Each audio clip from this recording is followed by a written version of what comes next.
Eu nem queria dizer menos do que eu preciso, nem mais do que eu devo, Helder.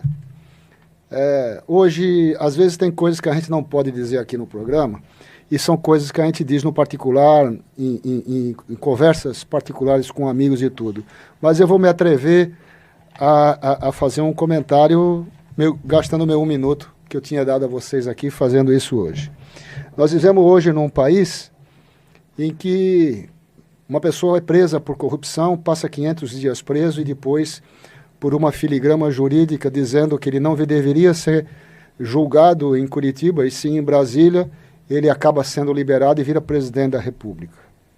Nós vivemos num país onde um juiz da Suprema Corte, que é inimigo de Bolsonaro, é quem julga, é quem faz tudo. Eu estive vendo com muita... Eu assisti todo o julgamento.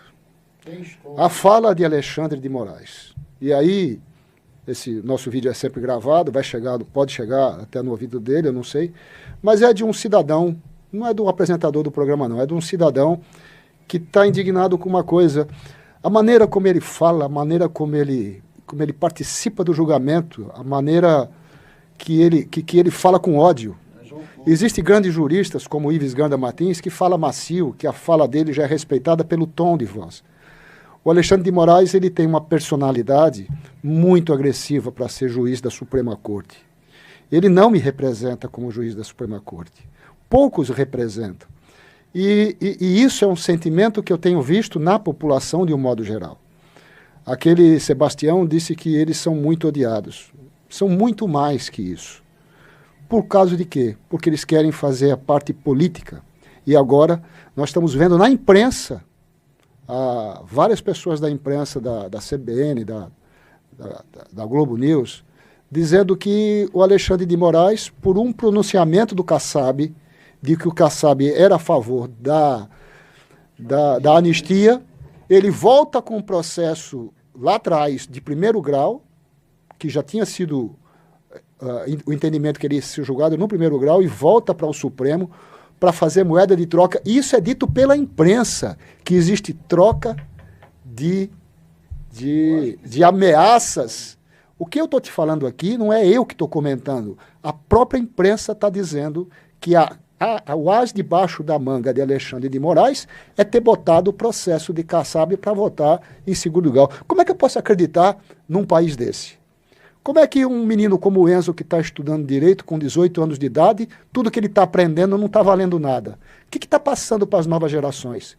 O que esses meninos de 20, 25 anos que estão se formando em Direito pensam que tudo aquilo que eles estão aprendendo não é o que vale na realidade? Então nós estamos num país desgovernado, num país que nós temos um judiciário podre, viciado, que só vive atrás de querer barganha, de querer dinheiro de emendas para poder arrumar capital político nas cidades e nos estados que ele vive. Então, nós estamos vivendo um caos político, moral e ético num país totalmente desgovernado, aliás, governado por uma primeira-dama que não é dona de casa, não nasceu para ser dona de casa, e sim para fazer viagens para o Japão, para ir para Paris representando o Brasil, Dona Janja. Nós temos um presidente condenado a 15, 14 anos de prisão por todos os graus de jurisdição. 1º, 2º, 3º, Supremo Tribunal Federal. E o Supremo Tribunal Federal demorou 5 anos para entender que ele foi julgado em Curitiba e que lá não é o lugar certo. Então, como é que eu posso acreditar como cidadão e não como apresentador num país totalmente desequilibrado com as suas instituições viciadas e podres?